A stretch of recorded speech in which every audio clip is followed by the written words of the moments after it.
be assured that as you go and do your exam, we want you to do your best. We want you to make us proud, make your parents proud, so that we can all move Kenya forward.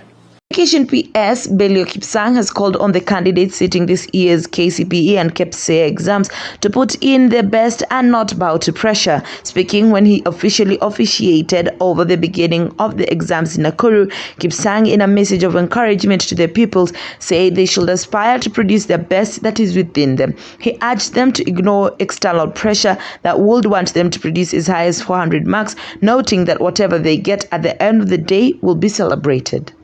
We are aware there are some few schools who may not have registered some children.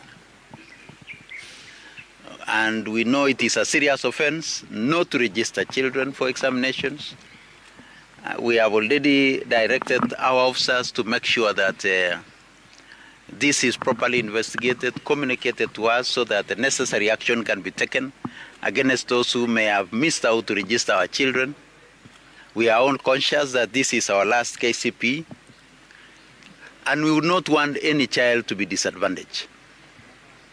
We have therefore directed all our officers in the field to ensure that all children who are expected to do the exam this year do their examinations. Prime Cabinet Secretary Musalia Mudavadi has said the government is committed to ensure learners get quality education. He said this is even reflected in President William Ruto's annual budget, where education sector got the highest percentage. The Prime Cabinet Secretary, who spoke at St. George's Primary School in Nairobi, wished the pupils the best in the exams as KCPE and KPSEA candidates sit their exams. We are actually partnering with the Department of Education to show that we all want the integrity of our exams to be upheld and to be beyond reproach. That is what we are seeking here. So by us joining and encouraging them at this particular moment, I think is not just a question of us being here for the sake of it. I think we want to send a very strong symbolism to the people of Kenya that the integrity of the exams is paramount, so that their credentials can be recognized not just within our boundaries but even beyond. So that is absolutely important. Consolata Chibalonza reporting for EBN. Now, still on matters KCPE, the national exams, the last cohort of candidates sits the Kenya Certificate of Primary Education this week, nearly after 4 decades since the first candidate were introduced. Now, the examinations will for the second year be administered simultaneously with the new Kenya Primary School Education Assessment, that is KPSEA. Our reporter Dennis Soromo has the full report about the new curriculum and also the end of KCPE exams, which is set for 3 days. After 39 years, the curtains will finally fall on the Kenya Certificate of Primary Education KCPE examination starting on Monday, with over 1.4 million students writing the national examinations, marking an end to the cutthroat competition for stellar grades that has characterized the country's education system since 1985, when the first batch of candidates were examined. Watoto wetu karibu 1,100,000 na 200,000 wanaofanya grade 6 na 1,100,000 na 400,000 wanaofanya KCPE ya standard 8 wote. Nawatakia heri, nawatakia baraka ya Mungu, utulifu mkubwa na ushindi katika mtihani huu. This year's exam signifies not only the end of KCPE, but also marks the closure of the 844 era at primary schools level.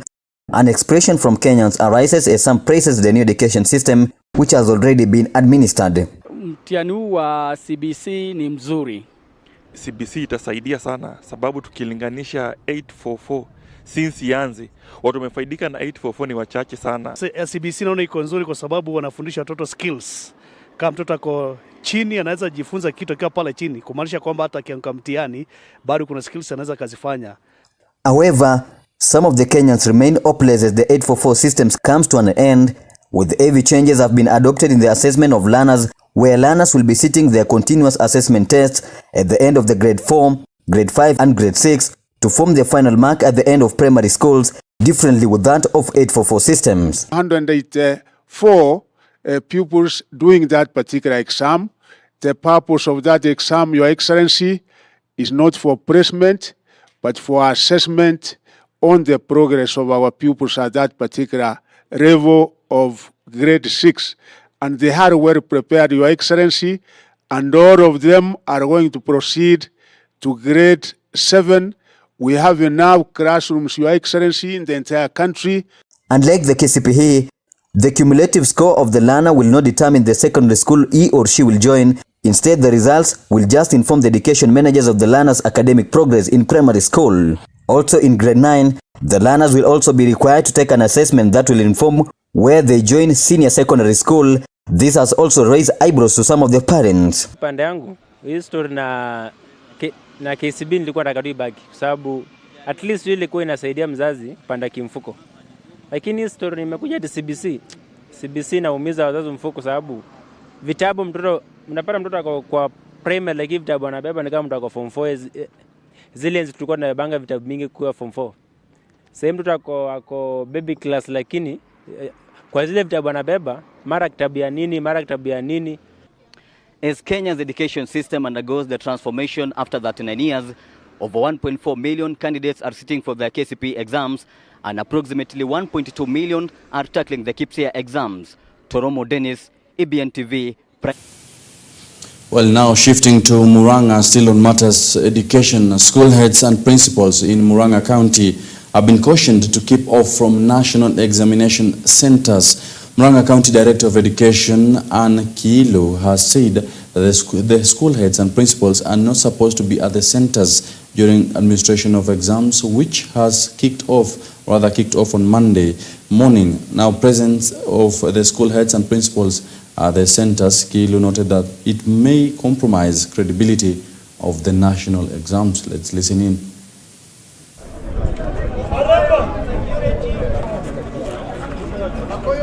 Wanafunzi wametayarishwa na wanajua. Tafadhali tusi-interfere na mtihani wao kwa sababu tunataka matokeo yakitangazwa na NEC kila mwanafunzi apate haki yake. Na haki yake ni kupata matokeo yake. Tusije tukapata any cancellations kwa sababu unaweza imagine cancellation ya standard 8 na kuna nyingine itakuwa ni vibaya. Tumepeana mitihani kwa center managers na security ambao watafikisha kule kwa mashule, na baada ya mtihani watarudisha hiyo mitihani, itarudi tu hapa ili tuweze kupanga vile itaweza kwenda kule Nairobi. Sisi kama polisi tumejiandaa kwa sababu ya kuhakikisha kwamba huu mtihani umelindwa vizuri, na pia ningependa kutoa onyo kwa mtu yeyote yule ambaye anaweza kuwa anapanga ama yule ambaye anaweza jihusisha na mambo ambayo yataweza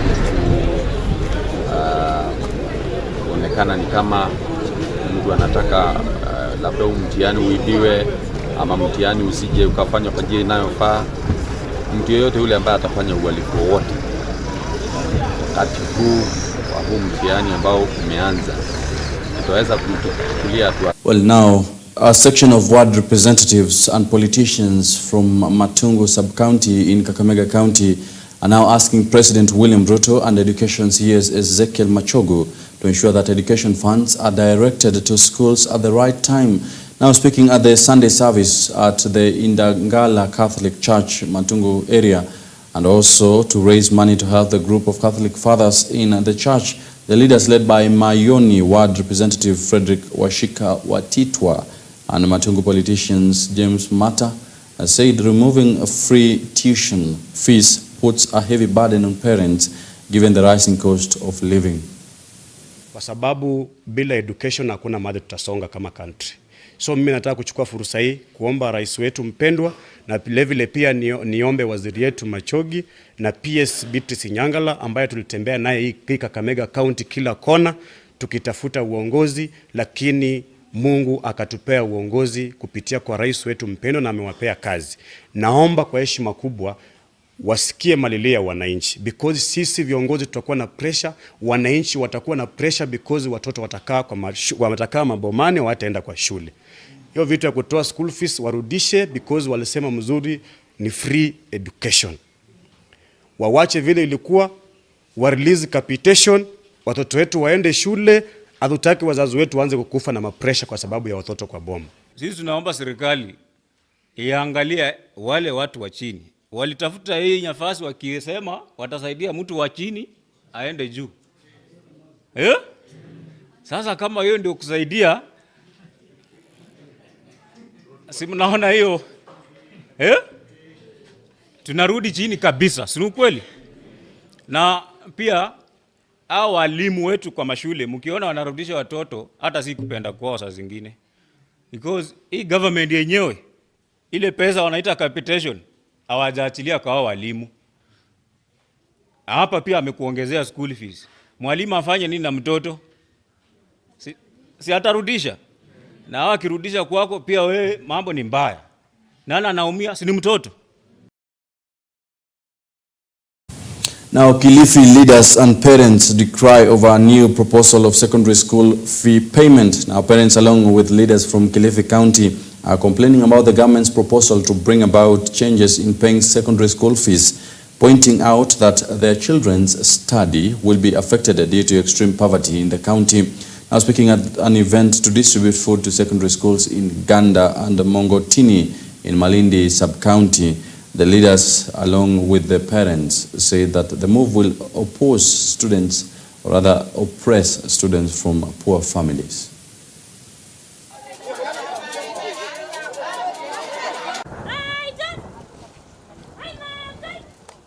Swala la kuondoa ufadhili wa serikali ya kitaifa juu ya elimu ya Kenya.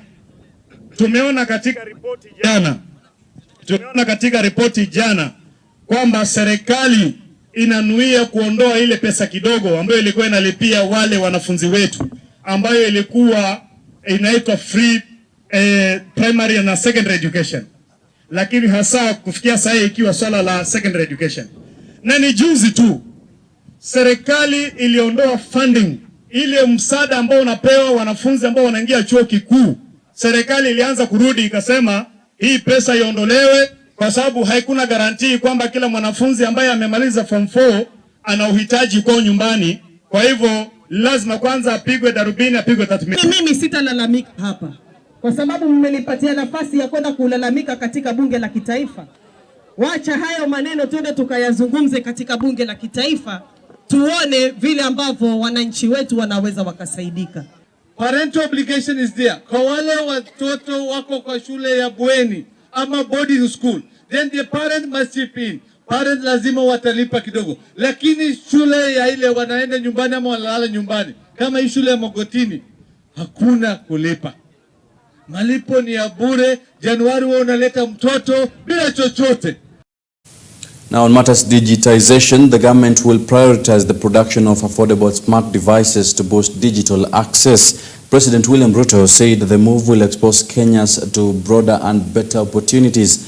He noted that going digital on a large scale will spur the country's growth. The president made the remarks on Monday during the opening of East Africa Device Assembly in Kenya, that is in Mavoko, Machakos County. Ruto also launched locally assembled devices. Cabinet Secretary Eliud Owalo, that is the CS of Information Communication and Digital Economy, and Susan Nahumincha of Health, and Safaricom CEO Peter Ndegwa, Jamii Telcom CEO Joshua Chepkwony, and Safaricom Chief Business Development and Strategy Officers Michael Mutiga were present during the event. Access to 4G devices, in particular smartphones, that allow individuals to take full advantage of the internet still remains considerably low. Most Kenyans, estimated at more than 60%, are still using feature phones, namely Kamwizi type.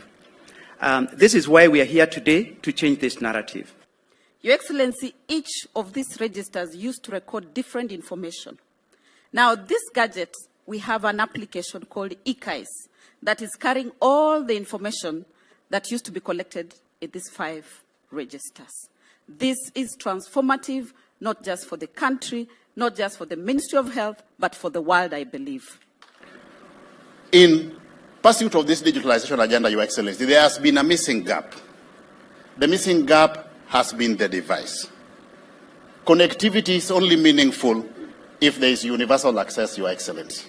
And in this regard, I want to thank most sincerely EDAC for helping us as government to close the gap so that we can at long last have affordable smartphone devices in the hands of the wider Kenyan population. And therefore, one of the most important commitments of my administration under the bottom-up economic transformation agenda is to transform inclusion by taking every possible measure to ensure that every citizen has an opportunity to make their contribution to national growth and development, and also, in many ways, to benefit from that.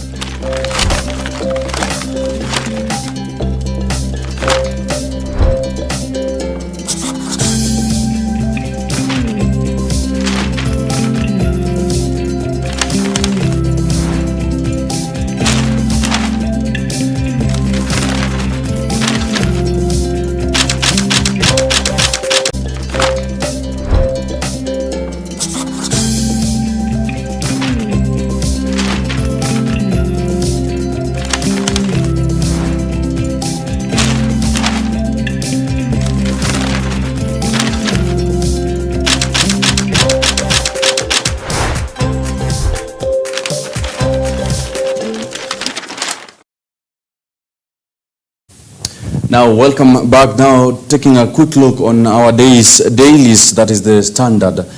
British monarch survives, or rather, yes, where many have failed.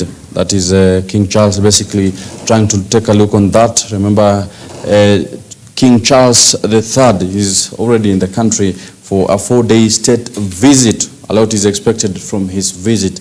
Now we're waiting also to see how our government will address some of the major issues. Remember, we've had a section of Kenya Human Rights Commission demanding for certain things to be done, or rather to be implemented by the British monarch, with specific attention being given to a section of Kenyans who were maimed and also killed during the fight for independence back in 1960s. We're waiting also to see how that will go along. And remember, on yesterday's The Standard, the Kenya Human Rights Commission highlighted that roughly, or rather approximately, 90,000 Kenyans were tortured during that period.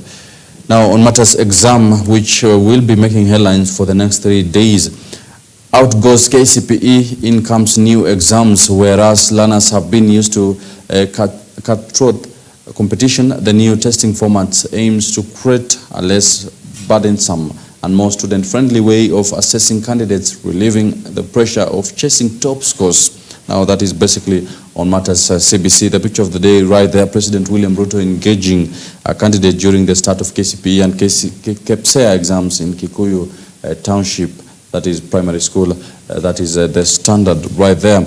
Now, just a quick one. The changes KPSEA designed for grade 6 students under the new CBC framework is now in its second year, basically.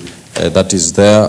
Then moving from primary to junior school will be automatic regardless of the score the candidate poses in the KPSEA exams. Is basically to assess their competency moving to the next level. It is not limiting as compared to 844 system, whereby if you fail in class 8, chances of you getting a high school are very minimal. Now the approach aims to support the development and growth of young learners without the pressure of achieving top scores.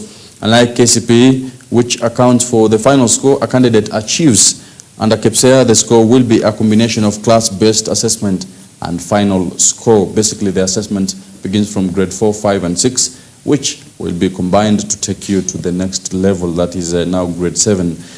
And matters judiciary, what austerity, that is the Judiciary Service Commission picks Dubai for accounting induction as the government moves to reduce spending on international travel.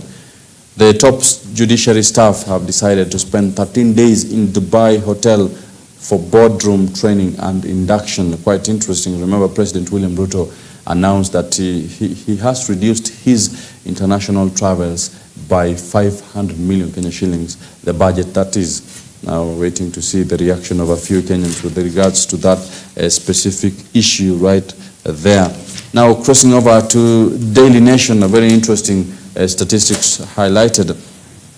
But still on matters education, Ruto rules out fee increase as KCPE KPSEA exam starts. Remember yesterday while at Kikuyu, he announced that he shall make sure that there is a smooth transition from primary school and also from grade 6 to grade 7, at least 100% transition of students. DP Ruto, or rather Dr. Ruto said that all KCPE candidates will get placement in secondary school and junior schools, and dismissed a proposal to increase fees for secondary schools. This is basically to allow students and parents have an easy time while transitioning to the next level of education. Now, Kenya's top counties, more than 70% of respondents, according to the scorecard, say devolution has made their lives better since the inception, that is back in 2013. Now, devolved units from the Rift Valley dominate the top 10 places in the latest County Performance Index by Infotrack, with neighbors Uasin Gishu County and Elgeyo Marakwet taking joint lead. But counties from other parts of the country also show their mettle in sector listing. Now, matters education, agriculture, roads, culture, some of the top 3: West Pokot, Elgeyo Marakwet at 60%, Murang'a 60%, Tharaka Nithi, Kericho, Kwale, Nyandarua, Kirinyaga, Uasin Gishu, Bomet, Vihiga, Nyeri, Trans Nzoia and Embu counties are leading on matters education. Now, it is interesting that Trans Nzoia County is really coming up together with West Pokot County. Remember, the first term of governors, that is the first term that devolution was into place, it was really, the two counties were not really doing well, but this is quite encouraging that 10 years later, they have started increasing, or rather improving. Matters agriculture, Uasin Gishu County at 63%, Elgeyo Marakwet and Trans Nzoia County leading at 63 and 62% respectively. Some of these counties have for years now remained the fruit basket of the country. Now matters roads, Nyeri, Elgeyo Marakwet, West Pokot, Kericho, Uasin Gishu, Kirinyaga, Trans Nzoia, Murang'a, Nairobi, Bomet, Embu and Homa Bay are the top 10 leading counties on matters roads development. Culture, sports, Elgeyo Marakwet, Homa Bay, West Pokot, Uasin Gishu County, Vihiga, Turkana, Trans Nzoia, Embu, among others. Now this is basically highlighting that these are some of the counties that have done well in terms of the different categories according to Infotrack. Now top 25 counties overall, basically quick ones, Uasin Gishu and Elgeyo Marakwet are tying, remember their neighboring counties in the larger Rift Valley region. Trans Nzoia County is number 3, Kericho, Nandi, Bomet, West Pokot, Nyeri. Indeed, for Trans Nzoia County, you can see that at least during now different regime that is under George Natembeya, things seem to be moving up. Previously, they were in bottoms, but right now they're doing well. Homa Bay County is also doing pretty well at position 13, tying with Nakuru County, which is also a city, and Murang'a County. Indeed, they are trying, that is being led by a lady, remember the first lady in the entire Nyanza region, to be a governor, Gladys Wanga. Now today's The Star, a quick one: ODM rejects IMF, World Bank in bipartisan talks. Raila Camp accuses the two of misadvising the country, leading to current mess. Matters financial and also the debts that we've been accumulating over the years. Wrong advice. They are supposed to give their expert input on the cost of living. It's not just a matter of always approving loans to the country. Now, basically, still on matters exams, the picture of the day right there, President William Ruto. Also a police truck transporting exam papers stuck in mud on Mukinduri Kathithene Road in Tigania, East Meru County. Halima Juma, that is the KCPE candidate at Kitui Central Primary School, praying before the start of exams. Interesting right there. Now, the Shakahola massacre closed the probe. Ezekiel tells government as he awaits decision. That is after the Senate probing committee on that specific issue submitted its report. Now they're waiting on the final issue on the way forward with regards to the massacre issue. Remember, until that, since the month of April, the government recorded over 450 bodies that were exhumed at the expansive forest. We're still waiting to hear exactly what the court will decide with regards to Paul Mackenzie, the leader who was executing that specific massacre right there. Now, Kenya oil imports deal, 210 billion paid out to Gulf companies since March this year. Now, remember, every day, every month, or 14th of every month, we record high prices of fuel, which has been skyrocketing day in, day out.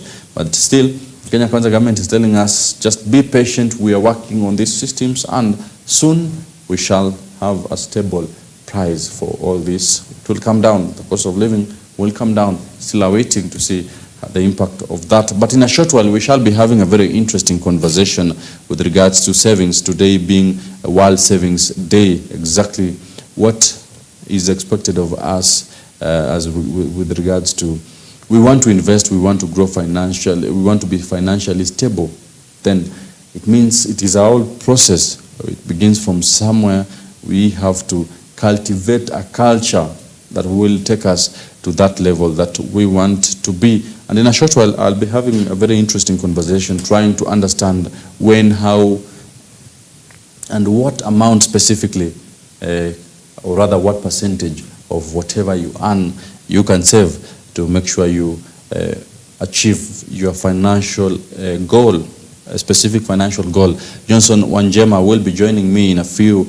That is, he is a financial consultant, a CEO of Goals Best Financial Consulting. In a few, we shall be having the conversation. Make sure you engage with us through our socials at EBN TV and at Sami Adika. Don't go too far.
Watching EBN TV, transforming your world through the morning rush and the buzz. Find a voice you can trust, a voice of reason, a voice of direction, and a voice of hope.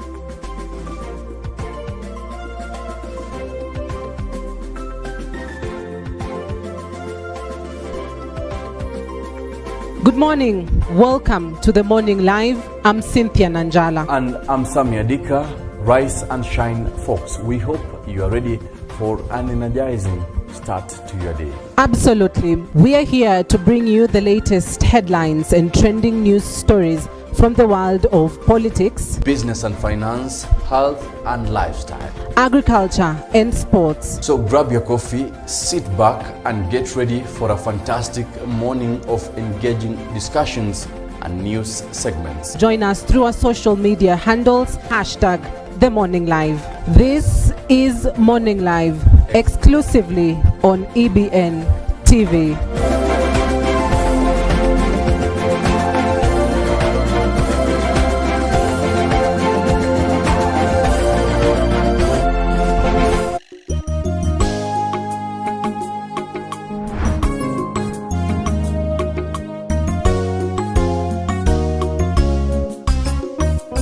Hello, praise the Lord. My name is Pastor Joseph Musajawaza of Unfailing Love Ministries. I'm inviting you every Wednesday to join us on our program, Victory Through the Word. In this program, we teach you God's Word. We teach you to find solutions and answers to the struggles of life through the Word of God. Everything you ever go through in life, every pain, every tear, every worry, and every questions that you may ever have in this life. You may not get answers out there, but in God's Word, there are answers and there is a solution. The Bible says that God has exalted His Word above His name. In His Word, there is hope. Heaven and earth shall pass away, but His Word will always remain abide. I encourage you, engage with us as we study together, as you ask your questions, and let your questions be answered as you are built and as you hear God's Word. Our church is located in Umoja, Inako, near Olobon Hotel, just off Sango Stage along Moi Drive, and the court is known as Church Court. Give us a visit and your life will not remain the same. God bless you, and let's meet every Wednesday from 7:30 to 8:30 p.m. only on EBN television.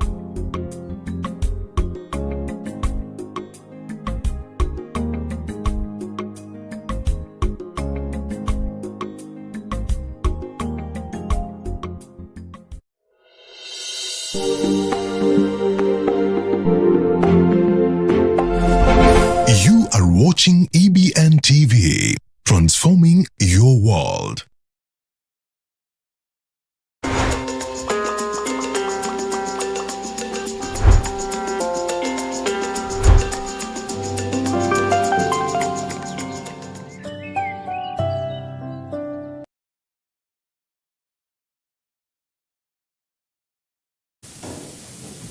Now, welcome back to the Morning Live. It is interesting indeed.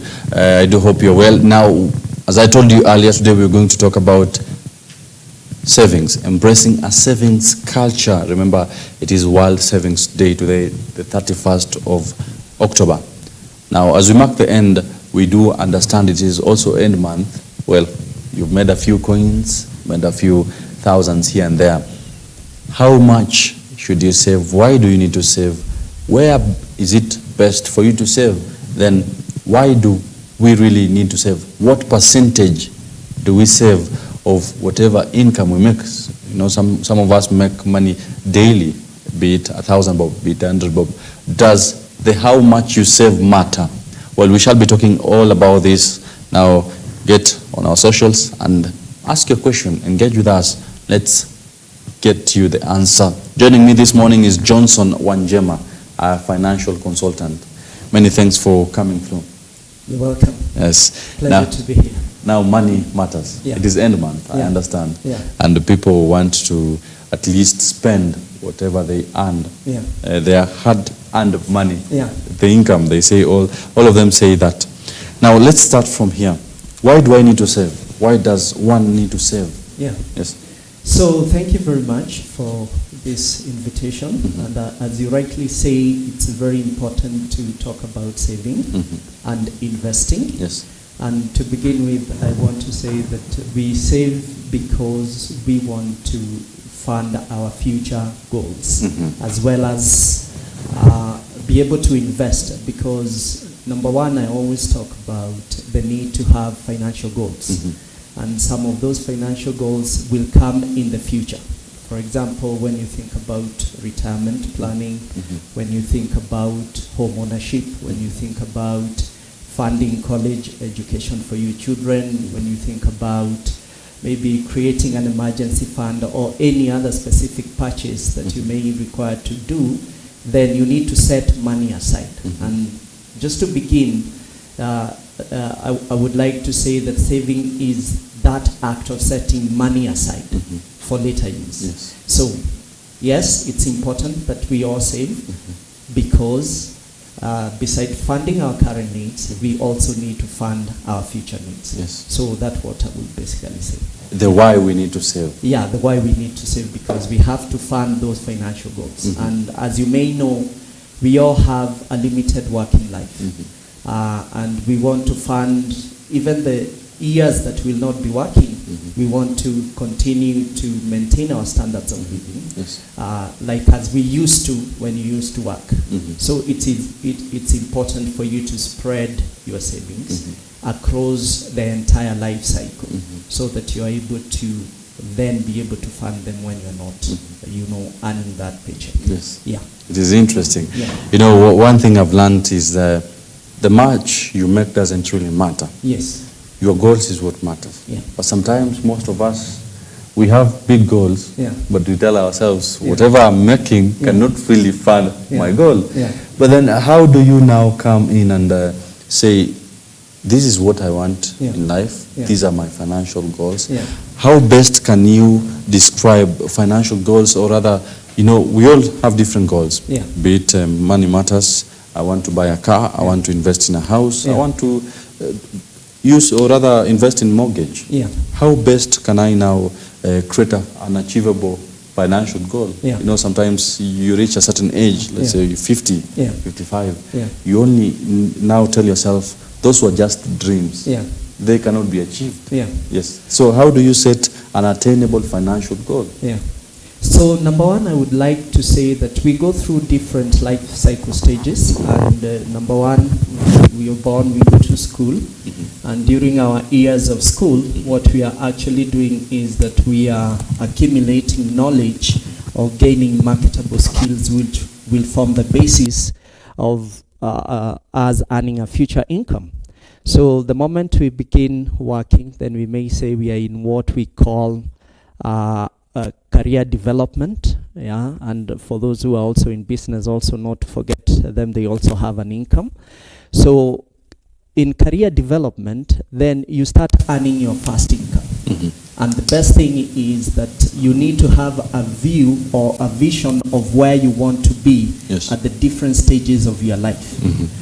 Because, for example, somebody who has just started working, they don't have a lot of needs. And they may not be thinking much about retirement.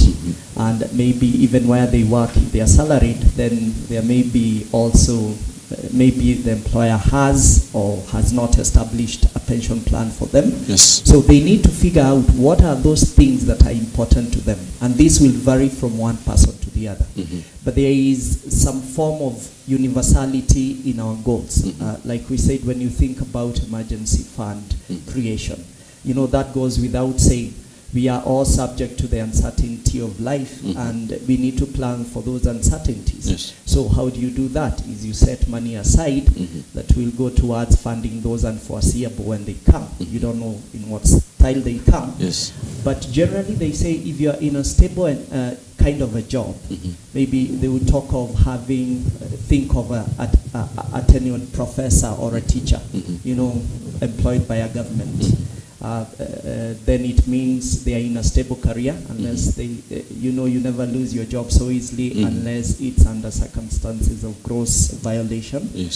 So what happens is that for them, then we talk of they may have an equivalent of 3 months of their expenses cover. What they spend on a monthly basis. Number two is that if again you are in what we call volatile kind of employment, you're just working on commissions, or in an industry where we are having a lot of redundancies or layoffs, then you need to know what kind of, how your job, in terms of risk, what it presents, so that you are able to create an emergency fund of somewhere between 6 to 1 month's expense cover. But again, I come back and ask, how do I know how much, you need to determine what your monthly income expenses are. So how do you do that? You need to create a budget in the first place. And you could, I tell people, if your income is less than your expenses, then you have a surplus to save. So if your income is less than your expenses, then most probably you are living lavishly.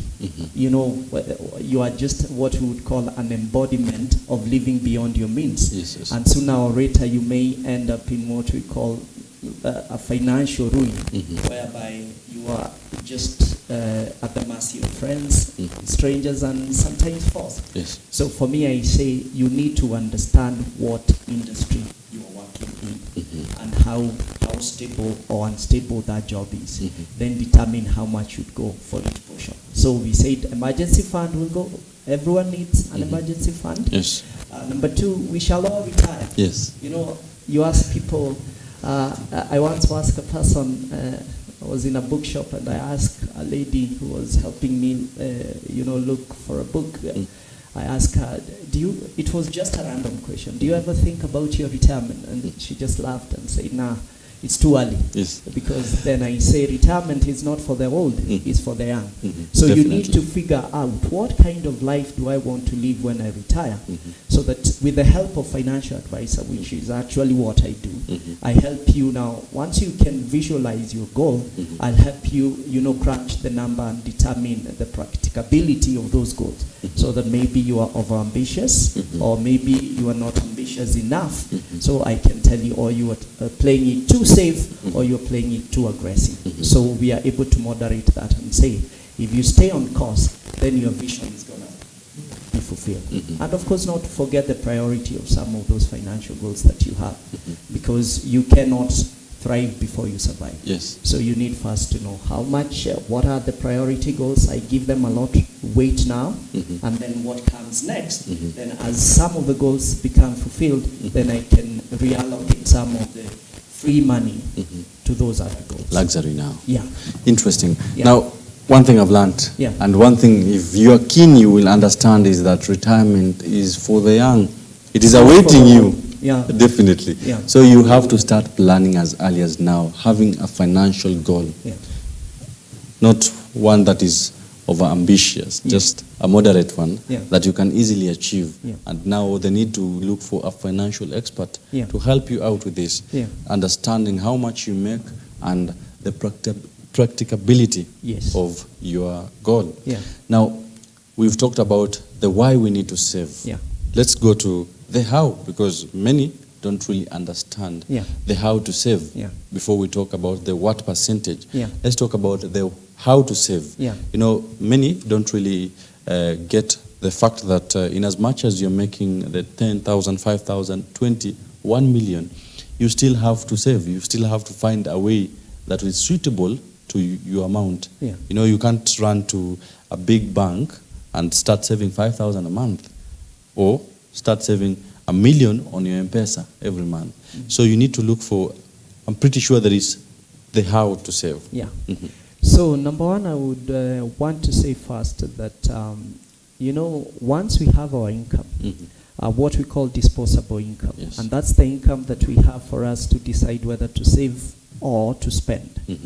So there is a general tendency that people would want to spend fast, but there is a fundamental economic problem that exists, that naturally we have scarce resources, in this case money, to fund our unlimited wants.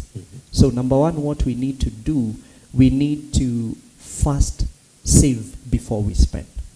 So once we've determined what that amount of saving is, then we need to look at different factors. Number one, we need to look at what I call our ability to take risk, and also what we call willingness to take the risk. Number three, I would also want to talk about what I say, at what stage of life are you at? Because then if you're young, then it means you can be able to take on, to put your saving in what we call more risky kind of investment. Because again, we say once you save, you also need, once you set money aside, you also need to send that money to grow for you. So you need to invest. So saving in itself, saving does not really grant you or give you the growth that you desire. And in the era of inflation, as we all know, you put money in your savings account, you go there, I put 5,000, it's still the same 5,000 you put in, but you never sit down to ask yourself, what is the true value of this money in terms of the real value, the purchasing power? Maybe the 5,000 cannot buy the same basket of goods it used to buy a couple of years ago. Definitely. So some of the areas, once you've decided what that savings is, that you need to save your money, as I've said, those factors that will determine where you put your money. If you're young, you can you can actually afford to take on more risk because some investments where you put your saving allow you to, they take longer for your money to grow. Yeah, and when they grow, they do so in huge numbers or percentages. But in the interim or in the short term, they may not fulfill your return prospect because again, there is a lot of volatility or up and down movement. If you're old and then you put your money in risky investment, and just to give example, some of those vehicles, number one, if you are looking to create an emergency fund, you need to either do it in a bank savings account, either a normal savings account or what I would call a fixed deposit account, or you should do it in what we call money market funds. And of course, what these present is what I call the ease of access. Yes. That if you need your money, you have it to spend. Yeah. So if you're looking to fund a long-term goal, then you need to take a little bit more risk, like when we talk of shares or stocks that are listed in the stock exchange or securities exchange. Now that's called Nairobi Securities Exchange, or any other exchange you may wish to participate. Yes. There is also the idea of intermediate term goals. For example, maybe you also need an income as a goal. Yes. There are people who say, I just want to create a passive income, a stream of income that comes through every other month. So, which is also what we do at Goal-Based Financial Consulting. We help you figure out what is that income you want, within what timelines. So then we ask you, then we have to invest in those assets that generate income. And one of those assets is bonds that are issued by our government. You can buy, they range from 1 year all the way to 30 years. They are issued on a monthly basis. So you get to decide what bond to participate in. But in the end, they promise you a return in the form of interest. Money market will also promise you a return, like I told you, in form of interest. And in this case, when you look at money market, they pay you interest on a monthly basis. And what the interest is calculated on a daily basis, but at the end of the month, the interest is added to your money, so that not only your money, but the interest thereon is also now earning you interest going forward. So there is what we call the power of compounding. Yes. So that interest beget further interest. So if you understand that what that goal is, these are the savings, these are my financial goals, then you can be able to know for my short-term goals, or what I call high critical goals, then I'll fund using safe and low risk investment. And those are the ones I've talked of. Think of bank savings and money market funds, and also bonds. If it is very long-term goals, I want to participate in philanthropy at some point in future, or the aspirational goals, then you need to think about high appreciating asset like stocks, but also be willing to live with the interim, up and down movement in the meantime. So those are the vehicles that I would say that once we have saved, we can commit our money to them. The issue is to know, in some there is high risk, low return. In others there is high risk, high return. So the problem now becomes, what are the timelines I'm looking at? Am I willing to wait, for this investment to pay off, or do I need this money in the near term? So that then you don't misinvest, because then you get to sell your investment at a time that you shouldn't be selling. Yeah. You've talked about emergency funds, but we also have education fund. Yes. For instance, I'm saving for my children. Yes. In the next few years, I expect they will be going to college. Yeah. Which can be one of the best vehicles for me to think of if I'm thinking about college fee. So that's a very good question. And I want to say that, number one, I also like categorizing goals in two broad, classes. Flexible goals and inflexible goals. For my inflexible goals, then I need to invest in some vehicles that are also inflexible. I mean, in vehicles that guarantee me a certain return. Yes. And one of those is what we call guaranteed insurance contracts, or life insurance. And when we talk of life insurance, we have the side of pure life insurance. insurance, and we also have the side that mixes both life insurance and what we call investment. Yes. So we call them endowment life insurance policies. So for me, I would say if we are talking of investing for child's education, you know, there is no way you want to miss out on that goal, Definitely. no matter what. So, and because we also have some behavioral pitfalls in ourselves, sometimes we set money aside for a particular purposes, but because for lacking financial discipline or mental fortitude to be able to say no to some, you know, some things that come along making us use that same money. So I tell people, you know, join what we call buy an education plan. You can buy, or they come in many flavors depending in which company is offering them. One I already sell is called an endowment life insurance offered by ICA Lion. And what happens is that it could be, let's say, for a term of 10 years. So what happens is that then you are forced to save no matter what. So you protect, your children are protected from your own worst behavior, because then once you take on them, then you have no choice but to continue. They are a form of what I call forced savings. And for me, when you are consuming this product, one of the most important things to have in mind is that they don't give you a lot of leeway or flexibility, you know, to stop, you know, saving. So you also need, whenever the product is being sold to you, you also have to bear in mind that you have to go the whole hog. You know, if you take an investment plan of 10 years, then you have to make sure whatever premiums or contributions you are making towards that, you are able to afford until the end of that term. And for me, I say sometimes, I come back again to goal-based, what we do. Just tell us what your dream is. What kind of school, do you want your child to go to? And once you identify that, then we want to say, what school fees are they paying now? Then we need to project, maybe they'll be going to college in the next 10 years. Then in 10 years, you know, some cost inflation, we want to know what will that school fees be then when that time comes. Then we are able to say, if this will be the school fees that will be paid down, maybe in 4 years, or whatever years you choose, then how much should we be paying towards a policy that guarantees us the size of that fund that we will be able to draw down to pay the school fees, or any other goal that you may identify. This could go even to home ownership.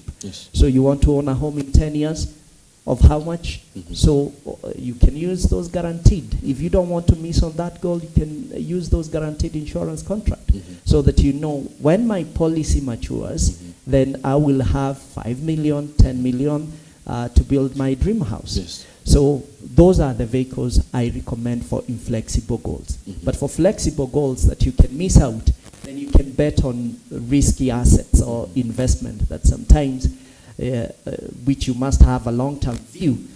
If you are able to stay through, you know, through that long term, then you could make, you know, above average returns. Yes. Interesting. Yes. Now, many think that you need to make, or rather to have a stable job that pays you 100,000, 200,000 to allow you save for these specific goals. But then there is also the issue to do with, in as much, the more you earn, the more expensive your lifestyle becomes. That is a fact.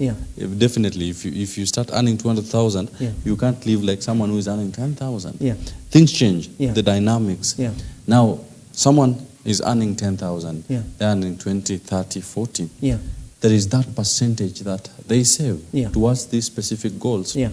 Now, many don't really understand what percentage, because at the end of the month, I want to have some savings, but I don't really understand what percentage can I save, be it for school fees, be it for the emergency funds and all that. So many experts or practitioners would say that there is what we call the 50-30 rule. That they say out of your income, 50% should go towards meeting your ongoing expenses, you know, needs. and then 30% should go towards your wants. Yes. You know, wants you can miss out on them. You know, we cannot do without needs, so they have to be funded. Yes. But wants are the things we want, but we have some flexibility either to defer for later, or even to do away with them altogether. And then they say the 20% you save. But again, the golden rule of saving is save more, spend less. So there are those who would say if anyone is to build any significant wealth over time, then they need to save at least 10% of their income. Yes. 10% of what I would call their disposable income. But again, I go back to saying more is preferred to less. So if you are able to save as more as you can, especially when your obligations or responsibility are less, then it will be better for you, because then in the future when your responsibility are stifling you, then you can find yourself at that 10%. But again, I also want to say, for us to find some of these savings that we are talking of 10% or 20% or 30%, then there is the need to also manage our finances well. And we cannot talk of saving without talking of debt management, because in the end, what should be going to saving for some people, you see that it's going to paying debt. Yes. And because either people have taken on what we call unsecured personal loans, or they have taken on what we call credit cards, and maybe they do not know how to use them. Because credit card, are wonderful products for people who know how to use them. But for those who don't, you're essentially spending money that you have not earned. So in the end, I say it's important to start at a point, and a minimum of 10% would be a good starting point. But it's a rule of thumb. But it doesn't mean that once you do 10%, you rest easy. And it's also good to mention that even as we talk of the 10% saving, that there are people who are undergoing what we call financial difficulties or distress. And sometimes you may find yourself, you got into that credit card that you're paying almost 18% per annum. And for me, sometimes it's even more important to pay down debt first before beginning investing. Because again, if I will pay debt at the rate of 18%, but I'm trying to set money aside to get a 9%, then it's a no-brainer that I'm losing money by saving fast and not clearing my debt fast. So what I say is that let's start at a point. If you find yourself even at a corner, it's not even bad to begin at 1%, then scale it up to the minimum of 10% over time. Yes. But again, I say this is also subjective based on the view of the goals you have. But there is no a lot of money and there is no small money. At the end of the day, it's money. Your goal is your goal, and it's different from any other person's goal. So it's for you to decide what really matters to you in terms of priority of the goal. And based on how much you really die to achieve those goals, then it will inform what percentage then you get to save. Yeah. Interesting. Yeah. It doesn't matter what you're earning. Your goals is what will determine what percentage you save and how best you can inculcate that saving culture. Sure. Now, we are talking about a new generation. Yeah. We have Gen Zs and they are upcoming. Yeah. But then, when do we start saving? Number one, as a youth, when do I start saving? Number two, I have children. When do I start saving for them? Yeah. For me, I say the first day. I've worked with people who are students, earning allowances from their parents, and because of their desire to build wealth in the long term, so they defer their immediate gratification. They abstain from lavish lifestyle, yes, so that they can have that extra, a portion of their allowances, they can have it for investment tomorrow, So as long as you are having an income, that you can be able to beat that allowances that you are not able to exhaust, then you can be able to set aside. For example, on the weekend I was somewhere with a group of people and I was telling them that with a minimum of 500 shillings, you can open a money market fund. Now, specifically, money markets, we'll be right back to understand, because many don't really understand money markets. Yes. How it works and Yeah. some of its dynamics. Yeah. We shall be talking about that. Yeah. Now, bring me back to this Yes. issue. Yeah. So let me go back and say, as soon as you have your first salary, most companies will have what we call pension plans that have been sponsored by the employer. So as soon as you get there and you're employed and your probationary period is done, and I'm talking of those salaried, then as soon as you're earning that income, you need to join a pension plan to begin saving immediately, because then you have an income. And if at all your employer does not provide a pension plan for you to do that, then you need to join one.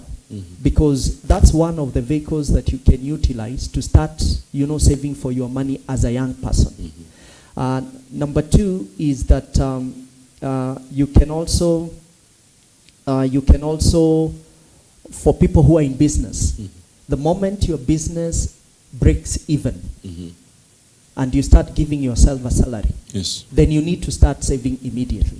So in a nutshell, it doesn't matter at what stage of life you are at, as long as there is, you can attribute some income to some, work done, and then the idea of paying yourself first, which is what we say you set aside for saving, then should come to play. So anybody who is earning an income should be able to, regardless of age, should be able to begin saving. Yeah, and regardless of the amount, I should say again. Yes. Yeah. Now, as a parent, as soon as I get a kid, as soon as the kid is conceived, when do I start saving for them? And how then do I bring them to the realization that I've started saving for you? So you should be part of these savings. Yeah. I've seen people who are so forward-looking, and they have started even, they know they will start a family at some point in time. So they have started actually saving for their children's education, way before they even settle down, because they trust and believe, because if they have intention to settle down someday, they trust and believe that God will bless them with children. So what happens is that there are those others, immediately their first children are born. I had a session with a client somewhere, and his son has just been born. He was just 3 months old. And then we had this conversation about planning for the child's education. And the idea appealed to the client, and what he said, let's do it. And he started putting aside 10,000. And we were looking at the figure that he'll get in 10 years, to the tune of around 1.7 million. So by then the child will only be 10 years, will not have even completed junior high, so to speak. So in the end, that person has already met a future obligation by, advanced planning. So the earlier the better. So if you can do it earlier, even before you get the children, so the better for you, because again, what you are doing is alleviate your future pain of having to look for school fees for next term when the schools close. I know Kenyans, we've had that the challenge. burden, yes. Yeah, the burden. And again, I've also had parents, when I go for a meeting, I'm going to meet, my clients. They have children, they will tag along their children so that they get to overhear this conversation. And in the process, you see some, they are still in school, and next they're asking for their separate meeting because they have some savings they've hidden somewhere, the allowances we are talking about. So for me is also the issues of saving and investment being part of our dinner conversation with our families. And also there are those people who for reasons of practicality, they have built what we call savings account for their children from the bank. They have these piggy banks. So they make sure every time they let the children actually know that when you have this much money or you want anything good in life, you need first to set aside a portion of your money. They let them do it actually, put the money in that piggy box. And then when it's time to really go deposit the money to the bank, they go along with the children. And when it's time to do good purchases, they tell them, you remember the money you saved in the bank account? So the thing you want, it's going to be funded by that money that you save. In so doing, they learn by seeing, and doing actually. So the conversations that we have with our children, and the need also to let them understand that any good thing you want, there is a little price that you have to pay now, for that later satisfaction. Interesting. Yeah. Now, we also have the issue to do with the partnership. Yeah. Be it marriage, be it a relationship, be it business-wise. Yeah. You get into this partnership or agreement. Yeah. You have a goal. Yeah. How do you then change the perspective of the other person who thinks different? Because I understand marriage is different from this other type of partnership where you agree, everyone benefits in terms of money. But then in marriage, it is counted as one. Now, we are talking about savings. Mostly we understand that the men, the husband, should be on the forefront, leading that savings. Yes, because mostly you get your salary, you send even without, she will just see. Now, bringing this conversation on a family level, how best do you now inculcate such conversations, bring it up, and now both of them take it up? Because sometimes you talk about savings and, people look at you, I don't even know how much she's saving. I don't even know how she saves. I don't have any idea if she has any savings or he has any savings. You're just there. But, that culture of I'm keeping it to myself, it is mine. Yes, how do you then bring it up so that they understand that it's about their future? I must say that, number one, and thank you for that question, when it comes to partnerships, then one thing you need to know that these are two people coming together with different mindset, with different perception about money, and of course their experiences, circumstances, and background are different. So number one, I say that for those who are already dating, on their way to living together or marriage, then I think it's important also to discuss the subject of money, so that in the end, everybody, each of the partner is right based on their experiences. But at the end, if you never sit down to discuss, then you only get to find these things when you're already settled, and then it becomes an uphill task then to really agree or even think that this is a thing we should have really talked about. But for me, I also want to look at the idea that a marriage is a partnership, or it's some kind of, I would call it, it's like you have this company. That both of you, there is a CEO, you've been tasked with making that company, post a good bottom line, by growing the assets of that company, by making sure that the working, the cash flow needs of that company are met. So it's also good to keep talking with your partner. Tell them the importance of that we are working towards a common goal. And this common goal is for the betterment of us and this company, which is now our family.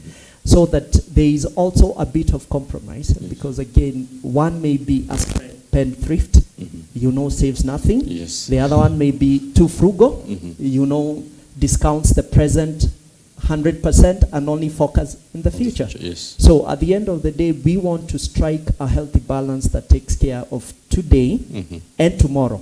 And sometimes the fact that one is on the one extreme and the other one is on the other extreme, then there are compromises to be made. And those are things I say they need constant communication, never giving up, keep talking about them. Sometimes, you can even have what we call joint accounts, whereby you have your money for your things. I also have my account for my things. But these are the common family goals that we need to fight together. And once you define what that goals are, the timelines, and the needs in terms of the amount that you need to raise, either in terms of quantity or the income you want to have after a certain time, then it will bring in an aspect of, teamwork. Because at the end of the day, you've been able to create what that picture is. So when you think of partnerships, again, people who come together in a partnership, they will do so with a purpose. Yes. What's the purpose that brought you together? So every other time, if you want that business to be a going concern in the long term, then there are things you need to do. And again, I say, be it managing cash flows now, be it reinvesting some of the income you get now to grow the business. So you need to define what that vision is. Business will have a vision, will have values, they will have a mission. So let them define what they are. So their behavior will reflect the vision that they are looking to achieve. Yeah. Interesting. Yeah. Now, before we move to the money market idea, yes, let's look at this issue that the youth Yeah. have found themselves in currently. Yeah. The issue to do with the mobile loans, Yeah. which is really eating up. They can't really save Yeah. at the end of the month, or even after 2 weeks. Yeah. They go back to the mobile loan. Yeah. They borrow. Yeah. The interest is way too high Yeah. at some lenders. Yeah.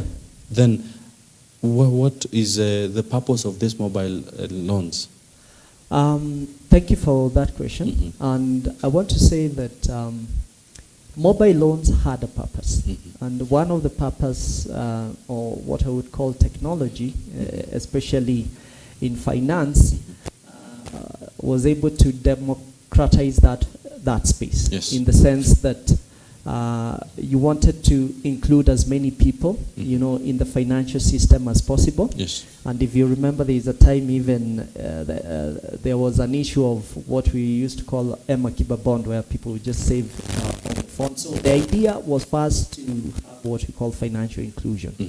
But unfortunately, in the pursuit of financial inclusion, Yes. there is what we call the law of unintended consequences. So some of those consequences have been the exclusion of so many from the financial system, simply because anytime you want to send money to someone, they tell you, please send to the other number because this one has Fuliza. Yes. So, and going back to what we call management of debt, in the first place you want to ask, the debt or the loans they access, what did they do with the debt?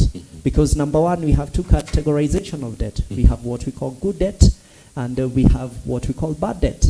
So if they borrowed money to consume, to use, to buy what we call consumption goods, for immediate gratification, then that would be a bad loan, and it would be a bad move on their side. But if they borrowed to invest in a business that will generate, or based on their analysis before actually borrowing, they anticipated that the expected return they will get is higher than the cost they are paying on the loan, and then that's a good investment, and then we should say mobile loans have helped many. But at the same time, if you borrow without a purpose, and then you find yourself in a hole, just to quote what our president keeps saying, when you find yourself in a hole, what you do, you stop digging.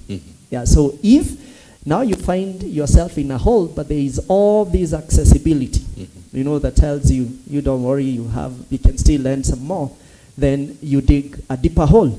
So in the end, what was meant to include many into the financial system has been the source of their exclusion.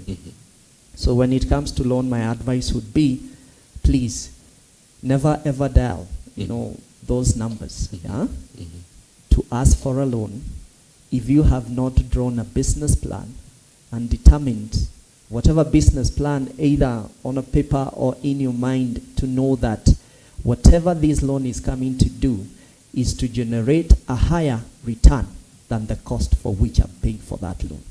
If not for that, then please, if you don't pay the price now to abstain, then you'll pay later, and it will come in a compounded and hefty way. Yes. Yeah. Now let's talk about money markets. Yes. It is an issue that many don't really understand. Yeah. You only hear of money markets. Yeah. Trying to define money markets is difficult. Yeah. Yes, for many.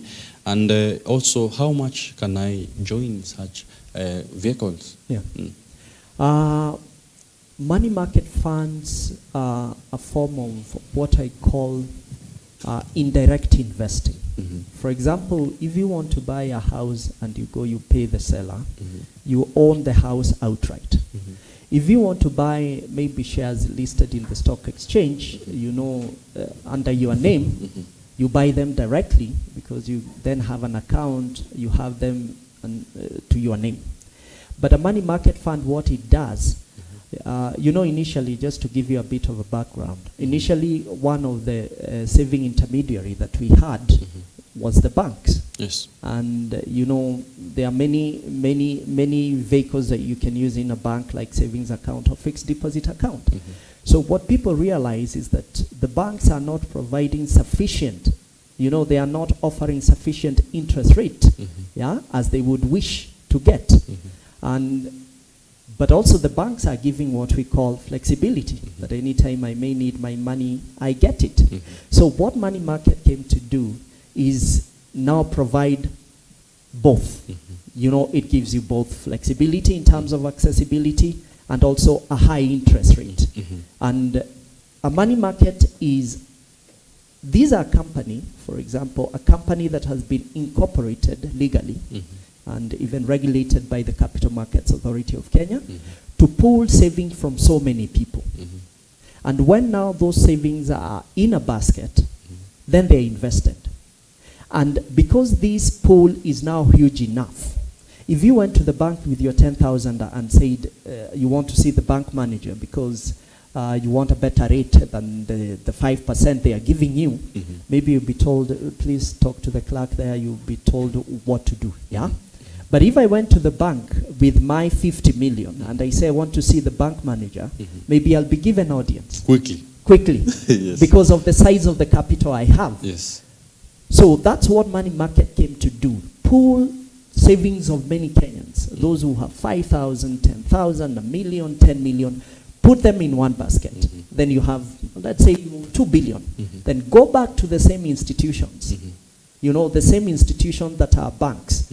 And tell them now, we know that you guys are lending to the business community or investors at maybe 13, 14, 15%. So the professionals understand, so they tell them we want 12%. And so the professional will be given the 12% because then the bank figures this is huge capital. We'll be able to sort out, you know, those applications lying on the table because we were short on cash. Yes. Yeah. So what happens is that they get 12, and then because it's not their money, the professionals who are now the owners of the fund, you know, the managing the fund, will say, we did some work for you. So we need some compensation in terms of management fees and maybe sometimes administration fee. So they may say, we want to take off the 12%, we want to take off 2%. Yes. So that the 10% that remains now is due to what we call unit holders. Or the people who have invested in the fund because it's their money. But of course the interest you get will be in proportion to the amount of investment that you have in the fund. So basically money markets are just saving vehicles that pool resources. So you don't like say, me, I own this security or I own this fixed deposit or call deposit. It is the company that has the legal ownership, but the beneficial owner are the people who have put their money in that fund. And anytime you want your money, you get it. You get it. They have WhatsApp chatbots, they have mobile apps. You know, just from the comfort of your home, you can just request for your money.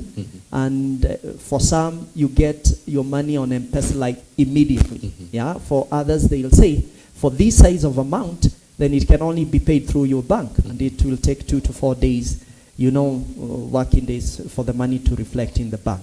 So you don't lose on flexibility or accessibility, or what we like calling in financial lingo as liquidity, ease of access. And number 2, you are getting a high interest rate. Currently, I'm seeing some doing 11.5%. So that means, and it's accrues or it's calculated on a daily basis. Yes. And at the end of every month, it's added to your money. Yeah, so there is what we call monthly compounding. Interesting. Yes. So the issue to do with the money markets. It is an interesting one, and no one wants to miss out. Yeah. Whatever money you make, it is just a matter of choosing or deciding to invest in it, because it will give you a good return. Let me quickly take a look on our socials. Good one. It is, I have a question. Which one is better between investing in SACCOs and groups than buying a savings plan or investment plan? Investing in SACCOs and groups than buying a savings plan or investment plan? That's a very good question, and going back to what we said, it also depends with your goals. So number one, I say before you can even decide what goes to what goal, decide what your financial goals are. Then if you're looking to invest in an inflexible goal, a goal that you cannot afford to miss out no matter what, then I say go with investment plans, insurance plans, But if you're looking, there are those people who are saying, I want to start a business in the next 3-5 years. And I want to save aggressively, but I'm not very sure I'll have saved enough for me to start the business I want to start. So I would also want to borrow an additional amount. So SACCOs come in handy. Because again, when you save through SACCO, what they do is that at some point they will give you, let's say, a loan equal to 3 times your saving. So depending on what you are looking for, then it will inform what vehicle you are going to use.